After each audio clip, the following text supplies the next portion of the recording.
Das ist eine orientalische Geschichte aus dem Buch Der Kaufmann und der Papagei. Und aus dem habe ich ein Mundartgedicht gemacht. Selber wissen, was richtig ist. Auf dem Markt Verkehrschan geht's wieder einmal zu. Da geht der Vater und sein Bub. Während der Alte auf dem Esel sitzt und reitet, läuft der Bub nebenbei her auf der Seite. Ein älterer Herr, der vorbeikommt, meint, er wärst verrückt, wie er sieht, dass der alte Klache auf dem Esel umhuckt und das arme kleine Bub zu Fuß nebenbei hergehen muss. Er schüttelt den Kopf und dreht sich um. Ja, sag einmal, ist denn dir gar nichts dumm? Sag, du fauler Teufel, muss das sein? Du auf den Esel um und das Mandel geht schier rein. Mein Vater geht jetzt um sein her. Er steigt von Esel und geht nebenbei her. Der Bub, den das nicht ganz ungelegen kommt, entschließt sich, dass er jetzt auf den Esel um den freien Platz einnimmt. Aber es dauert nicht lang, ja, die zwei kommen nicht weit, noch hören sie, wie alle zwei schreit.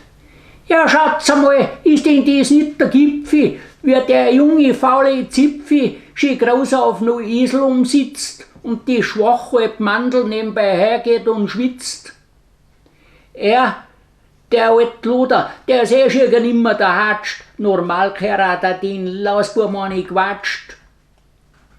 Hast recht, meint der Passant, und dass er das auch nicht verstand.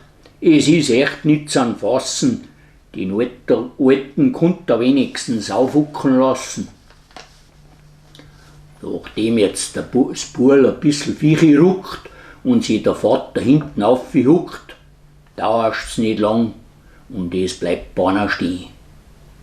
Ja, sag's einmal, seid ihr's glatt falsch gehen? Da vorn, da hinten, den armen Esel so schinden, das arme unschuldige Viech. Na, wenn ich sowas schon sieh, eigentlich gehört's auch ein Christen.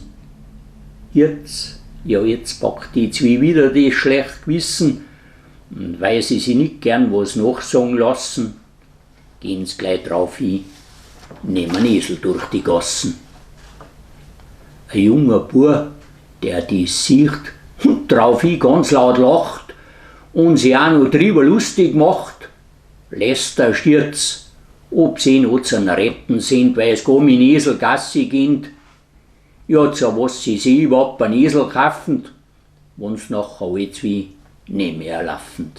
Ja, wie man nur so Blödsinn kann. Die zwei bleiben stehen und schauen sie an. Eigentlich macht der Junge, es ist auch ein Lachen. Wir können da, wie wir wollen, an jeden werden wir es nie rechter machen. Ja, kommt jetzt die Antwort von den Alten. Eigentlich sollte man selber wissen, was wir für richtig halten. So kannst du gehen, wenn du das an jeden richtig machen willst.